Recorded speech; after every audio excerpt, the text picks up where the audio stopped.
Welcome to Best Wellness Interviews, where successful people share their attitudes on wellness and some key strategies that they use for their health and well-being. I'm Kristine Best. I'm a singer-songwriter and a wellness strategist, and I'm your host. Now, today my guest is Tom Astahovskis, and I want to welcome you to my show, Tom. Thank you, Kristine. My pleasure to be here. Thank you. And Tom trips around the world. And I don't know exactly where he is, but I'm going to let him explain to you where he is.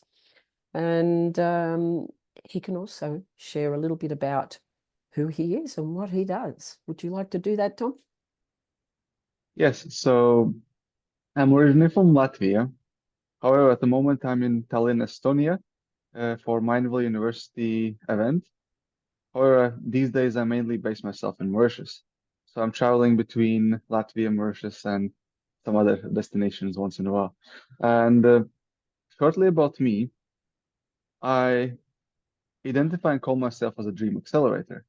And basically, I help people to achieve their desires, goals, and ambitions, which are slightly beyond what they believe they are capable at the moment, or are capable within certain limit of time, because most of us understand that almost anything is possible given the time, resources, and resourcefulness.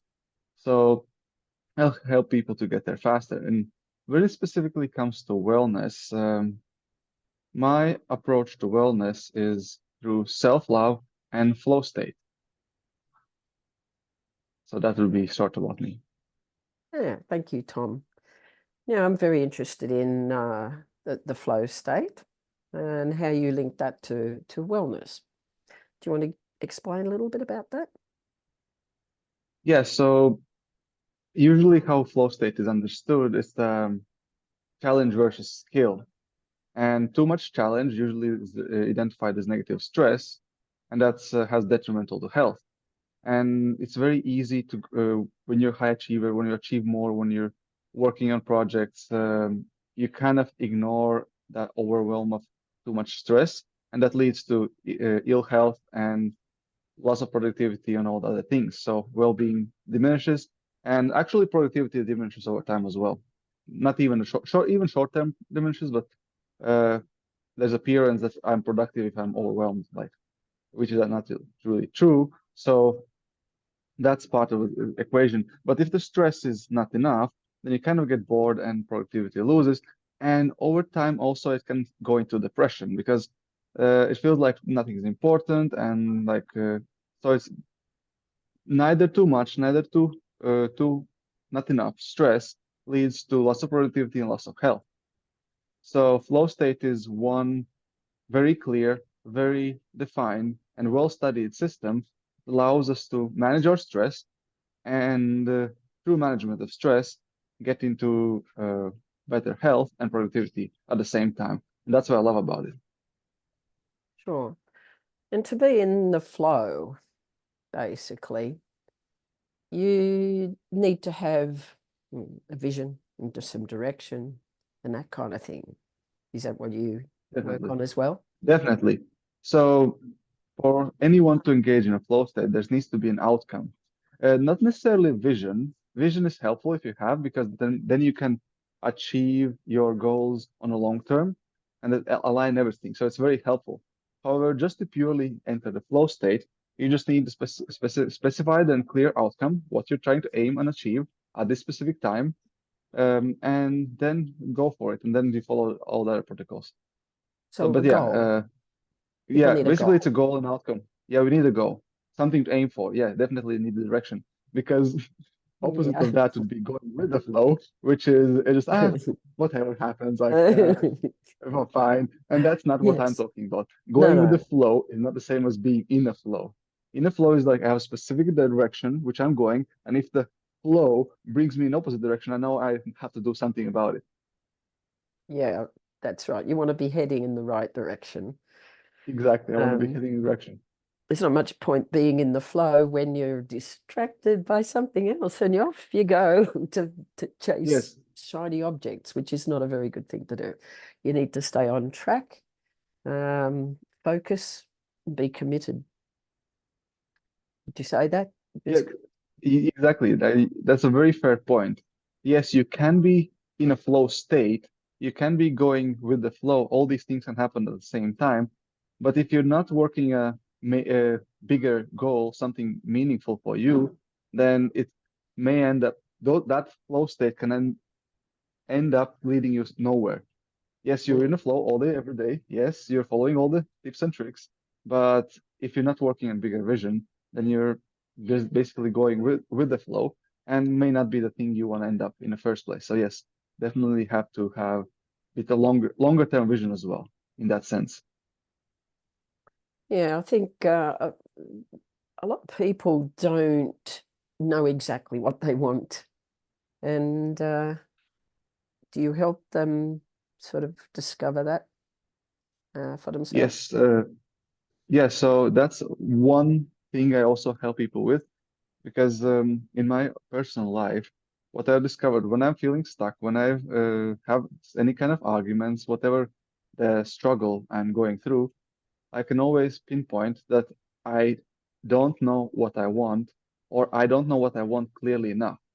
And I'm a man who likes to take responsibility of my life, so I'm not blaming anyone else for starting arguments with me and all these kind of things. But if those things arise, first step for me is like, what do I want, and what specifically I want in any specific moment, and then I help people to figure it out in a short term, in a long term, and in a like a life purpose. And I have all kinds of tools depending on how open-minded people are. Hmm. And I also work a lot with subconscious mind. So it means also interpreting dreams, using also tarot cards for accessing subconscious mind. And I have a specific system, which is not about future telling at all. So yes, there are many ways how to get there. And I do help people to figure out what do they want and to always go to the heart. That's how I see it, going to the heart. What does heart desire? Well, that's it. And that's what I think a lot of people suppress in themselves. They Mm, they suppress their own heart's desires to live the mm, life that's kind of expected of them, like their parents or whatever. They're living that life they're kind of used to, or that someone says, this is okay for you to do this kind of work. But if you were to go off and be a rock star or or a jackaroo or some weird and wonderful occupation, a lot of parents would be going, you're not going to do that, you know. And so mm, people are bound by the parents or other people's expectations. But then that means they're not being true to themselves. They need to do mm, what's inside them, in their heart, deep within. And I think that that's hard because people, there are conflicting interests, right? And so that people are tossing between, oh, I'd love to do that, but I can't do that. And that's not necessarily true, is it? yeah. That's a very fair point. I like how you see it as conflict of interests. So most of the time, it's not that people don't know what they want. They're very aware what they want, or sometimes it's just they know what they don't want. They have abundantly clear what they don't want. And if you're clear about what you want is usually the opposite side. So it's possible to discover it just by flipping around. What is it you don't want? So yeah, people usually know either what they want or what they don't want. But there's also the opposing force which keeps them stuck Mhm. and keeps appearance that something's not right, or I feel stuck, or I feel that things are not going my way. And they may not immediately, if you ask them, like, what do you want? Like, what's your vision? They might not know. But Mm. after a conversation, they would know uh, that there is something. Because if you're stuck, that means, and you feel like something's off, that means there are multiple forces that happen working on you.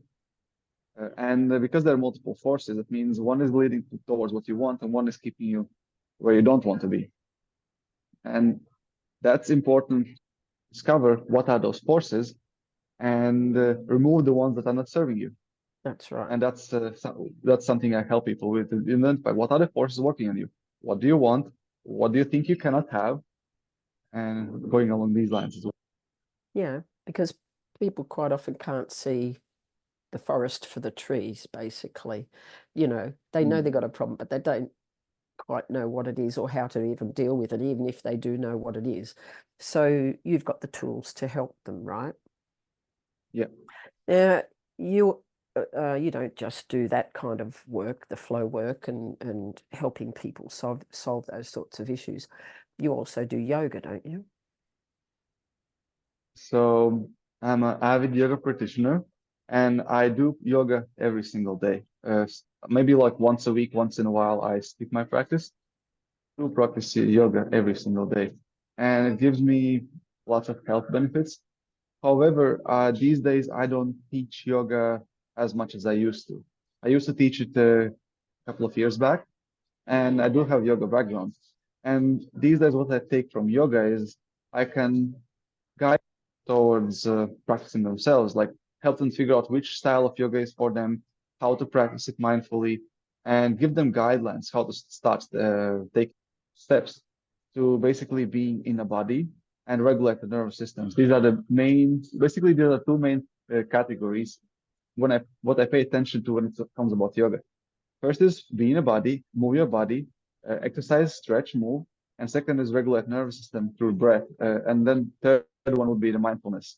So how aware you are about uh, your breath, movements, the posture of the body, and thoughts, Well, that's emotions, and mm, like basically start piling up. You can start wherever you are, doesn't matter, but there's always next level. Like always like next level of awareness, next level of pushing yourself out of the comfort zone. And that's something I encourage people to do. And I usually say, well, yoga is not for everyone, but everyone can practice yoga. So if a client comes to me and says, well, I don't like yoga, yoga doesn't work for me, I said, fine, let's figure out what works for you. Because yoga is just a means to an end, how to keep yourself healthy through movement and other practices. If you feel like doing different practices, including mindfulness, stretching, and movement of the body, I'm fine. Like just make sure that you do these categories, whether it's CrossFit, going to the gym, meditation. Like I don't mind. You find the works for you, the thing that you love and is available for you.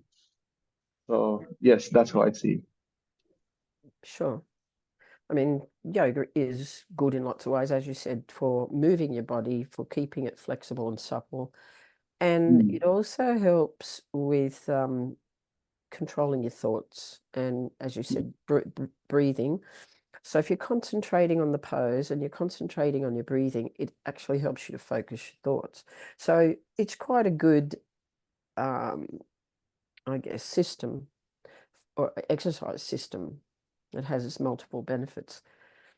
And I suppose it doesn't really, you could be a runner and still apply thought control, right? Because you're thinking about your breathing in time with your running and your running style and keeping a certain pace and looking at the time on your watch. And so there are certain things that you're focusing on and you're not focusing on other stuff like problems or whatever, right? So you're yeah, actually focusing your thoughts. So it doesn't matter what modality or what style of exercise you decide you want to do, you can still apply the same principles. exactly. And I'm usually working in terms of principles. So I mostly care like how you applying the principles that lead you where you want. Another interesting thing between like what's the difference between running and yoga? Well, for me, it's the main difference is how do you feel while before, during, and after doing it? Because every single type of yoga, every single type of exercise will make you feel in a certain different way. And the question is, how do you want to feel? Do you want to feel calm and relaxed? Okay, go do yin yoga, go do a meditation, maybe some other calmer exercise, go for a walk. If you want to feel more activated, more energized, and you feel like you've just been sitting alone, you have so much energy flowing, just go for a run, do some power yoga. So it's more about how do you want to feel and who do you are as a person? Mm. How would you go with that? No, I'd agree with that. For example, um, I used I had a try at playing golf, and I could see the skill Mm, in it, and mm, I learned how to hit the ball, but it just was not my um, I don't know, cup of tea, you might say. You know what I mean? yeah. And so Mm, I went and did martial arts instead because it was mm, explosive and it was training my reflexes, and it had a purpose because it gave me an ability to protect myself. And the exercise, oh man, it was really it really pushed your cardiovascular system, mm, as well as your anaerobic threshold, you know. So, but also strength, because we used to do push-ups on our knuckles, push-ups on our fingers, all that kind of stuff. So I loved the rough and tumble of it as well. And so, yeah, golf wasn't for me. It was a little passive. yeah, So, exactly. so, yeah, different strokes for different folks, and that's fair enough. And there's plenty to choose from these days, lots of different things. So, tying all that together, um, is there anything you want to add about, you know, those different aspects that we've discussed now? So emphasize like the basics and the principles. First, the body needs to move, and that is necessary for lymph to move. So that means that toxins and everything that doesn't belong in the body gets out of the system. So some kind of physical exercise is necessary for everyone. That's step one. Another thing that people sometimes forget, oh, I'm doing exercise, and they think it's enough. Actually, no, you also need to stretch because under stress, body tenses up, and come older age, stiffer body is a more fragile body and less mobile, so there's less flexibility and less possibility to adapt. So stretching is really important. As one for one mobility, another one is also for removing stress from the body, so it's more agile and more sustainable. And also, yeah, that's big. And the third one is mindfulness and like how do I feel and how do I want to feel, and just being that aware and present in activity. Because one thing that most people seek throughout the life and through relationships, through sports, through proving themselves in a business is connection with themselves. Connection, basically, it's connection, and most people don't realize they can connect to themselves with themselves, so they don't need other people.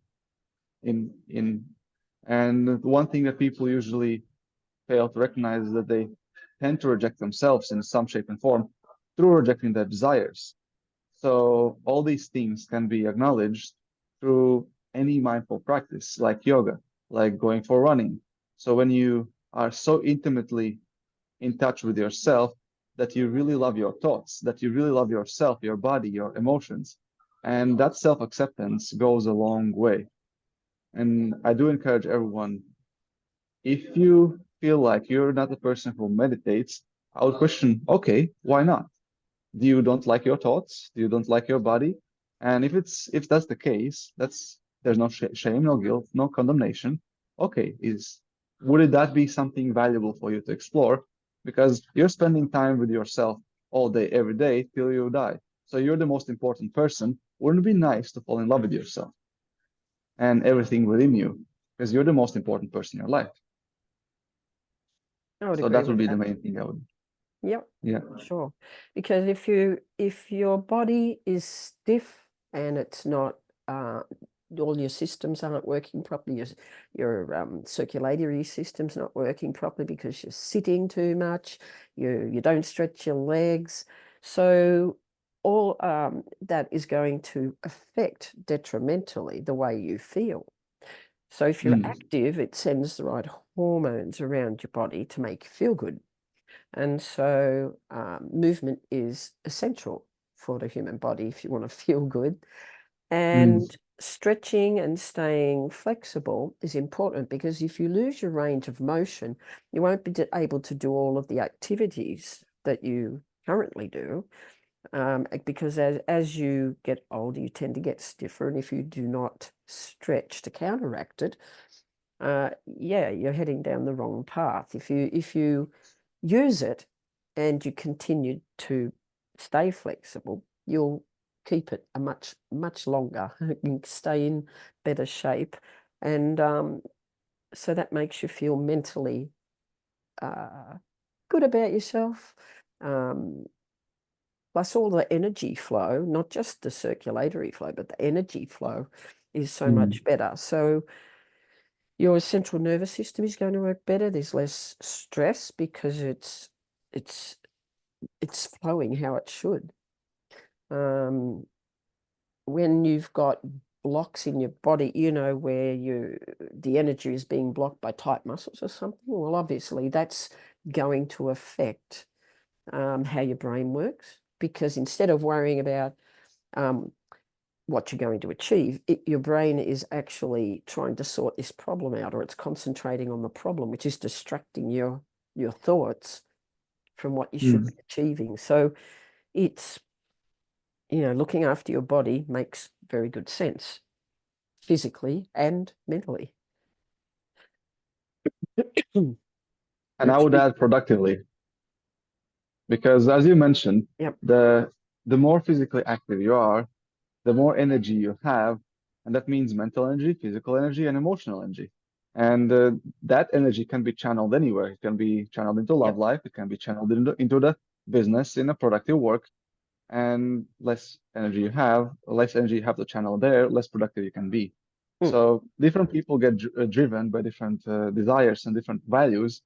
For some people, oh, I want to spend more time with my family, therefore I'm going to be healthy, so I have more time, productive time with the family. So for some people, it's okay. I want to have impact on the world, so I need to work on my business. So productivity will be driving force for them. And for different people, it could be different things. So it's like I like to, okay, you have this energy. Where do you want to put it? You can put it anywhere, Yeah, and that's right. you need to do some certain things to actually make it flow. And I wanted to mention one thing that I found out for myself is that my flexibility is largely dependent on my level of hydration. If I don't drink enough water, I tend to become stiffer. Even if I do stretch, even if I do exercise and all these things, if I'm dehydrated, even slightly, I would feel that reflect on my flexibility. And because I'm practicing so much and I have similar or same exercise every single day, I can literally notice small nuances before it compounds. So in a short-term time, I can really notice a difference and therefore avoid becoming inflexible, which would be what most people do because if they don't have as fine sense in their bodies, how it works, how it behaves in difficult positions every single day, that they may not notice that they're dehydrating slowly over time and they're becoming less flexible slowly over time. So that's why I like the idea of yoga, where you check in regularly with your body and see how it performs. Am I still able to do the same posture every single day? And if I am, everything's fine. And if I'm not, why am I not? And what I found sometimes it's just I haven't been drinking enough water. Have you found out the effect of water and how do you find water impacting your wellness? Define water. Oh, well, that's one of the first topics I cover in my seminars, Mm. because it's extremely important. So the two Mm. things that you do, which is to do with your mindset and your thoughts, and water intake, they're the two topics that I start with, right? Because they Mm. are critical to achieving or failing um, in becoming well. So if your mind is not on the job, you can't achieve things, you can't achieve your goals, you can't focus on your wellness, because your mind is saying, I'll say, for example, I'm too fat and I can't do it. My whole family's fat. I can't lose weight. That's not true.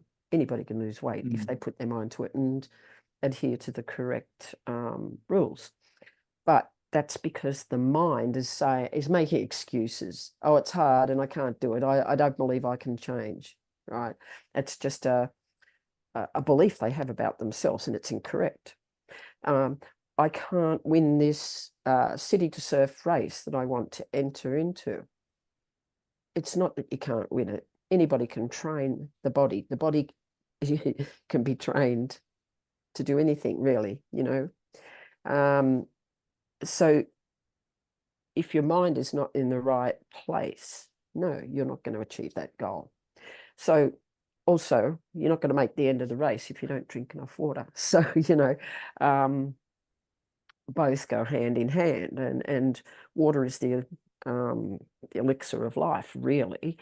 So if you don't have enough water, then your heart won't work properly, your muscles won't work properly, your brain won't work properly, your eyes won't work properly, and so on and so on. You know, even your bones have a certain amount of water content. So you have to ensure that you get plenty of water. So I would agree with your philosophy there, or your method of operating. So that sort of brought us back also to the flow state, you know, about energy, which is Mm-hmm. part of the flow state. So over what period of time would you normally coach someone?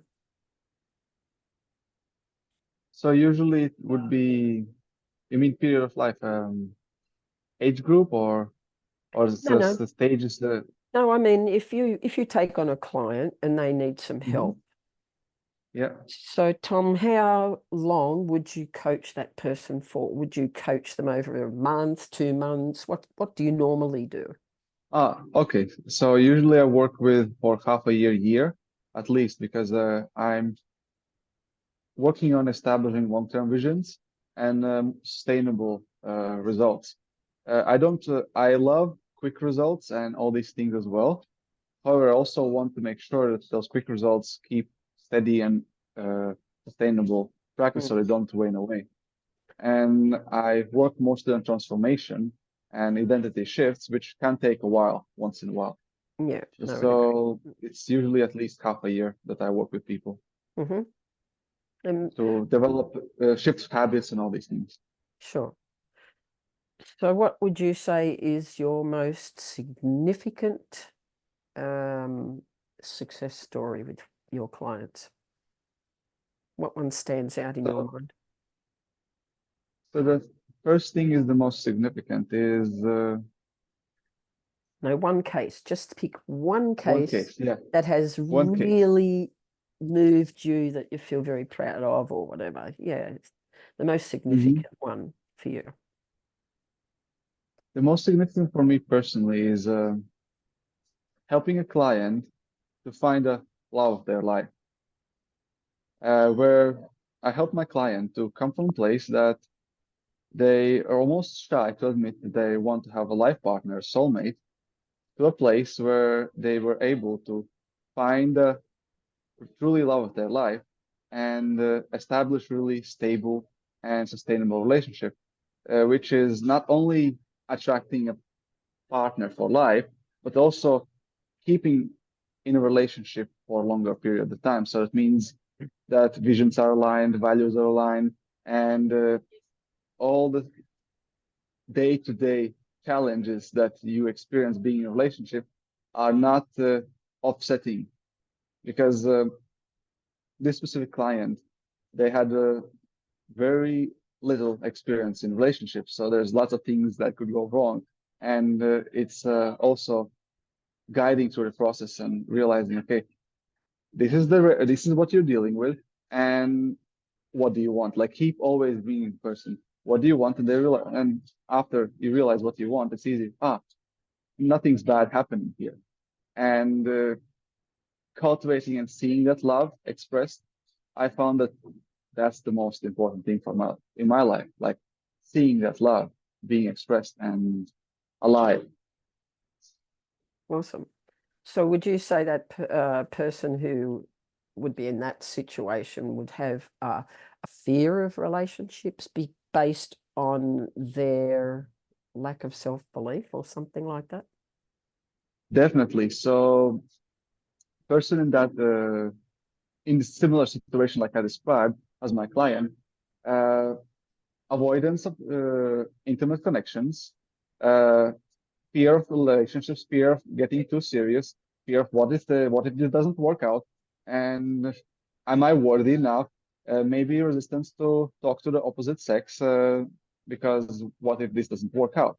It's usually comes back to self-worth and worthiness, and also not being clear of what is important. Hmm. Because I'm if I was the person, I would probably fool myself and say, "Oh, relationships are not important yet. So let me put it aside for now, for foreseeable future." And that's also kind of coping mechanism, saying like, "I kind of want, but I don't want." So it's like there's always like I kind of want to have a partner, but it's not important for me right now. You So make let me put it excuses. aside. Yeah, make excuses. Yeah. Yeah. So, and because for that person, it's difficult to take those first steps to go out, put themselves out in with the people with opposite sex, to have these conversations, to express themselves fully, because it's goes out of their comfort zone. Unless they make it important, it's unlikely to happen. Mm. It's very unlikely to happen on its own, and that's what's usually happening. Like people hope that it will happen organically Mm. without needing to do anything about it. Oh, I will find her. Like if I'm a man, I will find her. She will show up. Like I don't have to do anything about it. Like, yeah, there's lots of women around me, so eventually I will fall in love with one of them, and she will fall in love with back to me. So Yeah, but if you're not uh, exuding the right kind of vibes, people are just going to ignore you, or they're not going to be attracted to you. You got to be sending exactly. out the right kind of signals to get the right kind of people, coming to you. So yeah, and if you're the kind of person that is avoiding relationships by staying at home, you're not definitely going to meet your partner that way either. So the best things in life happen during periods of great discomfort and change, right? So you grow a lot, inner strength and knowing things about yourself. And it doesn't matter if it's a really difficult or a bad situation. You can learn so much about yourself from that. So it's not all negative. You've got to think about the positive things that are going to come out from those negative situations. And um, if you get out of your comfort zone, you might just be surprised at, just what you can do, what you're capable of. What do you And think? also with the comfort zone is I believe that things doesn't have to be uncomfortable. You have to be willing to face discomfort. That's fair enough. However, the most of the times it's just a feeling and a misunderstood story. It's some kind Hmm. of miscommunication with her, with myself, or with themselves, where it's like says, if this, then that, and that is something I don't want, and therefore the feeling of I don't want that comes up. But being truly honest, and that's where working with a coach like me is very like helping people to find out how to look at those feelings, how to look at those situations, and how to look at them in a positive light. So the journey of, let's say, finding a soulmate is actually a fun one. Yeah. Uh, so that feeling of having some kind of sensation in the belly doesn't mean that I'm overwhelmed, anxious, and all these things. No, it's just I'm excited.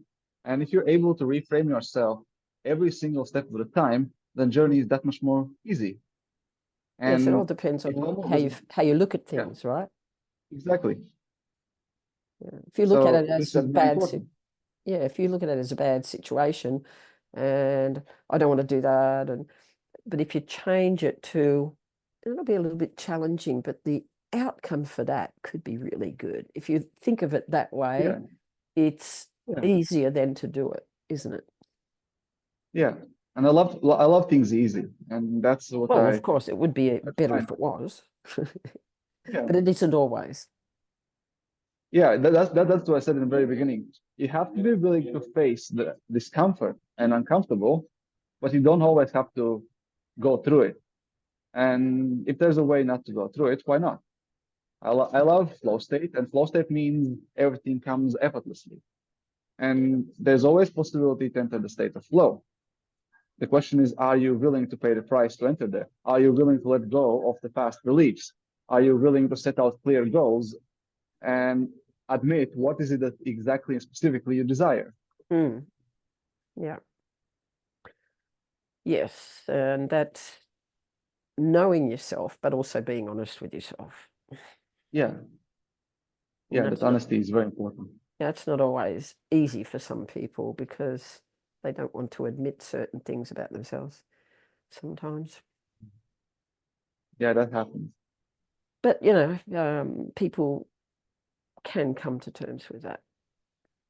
And I guess you help them to find the way of how they can do that. And then I Yes. guess it's up to them to decide, yes, I'm going to do that. So, yeah, that's that decision that they have to make. So, thank you very much, Tom. It's been very interesting, and I've loved our conversation. Is there anything you would like to add to finish up? Well, the thing I want to kind of ground on is that we always know what we want, and we know it by how we feel.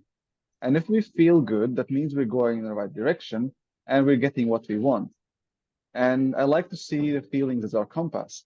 However, if we don't feel good, that's a sign that there's either resistance towards what we want or we don't really know what we want.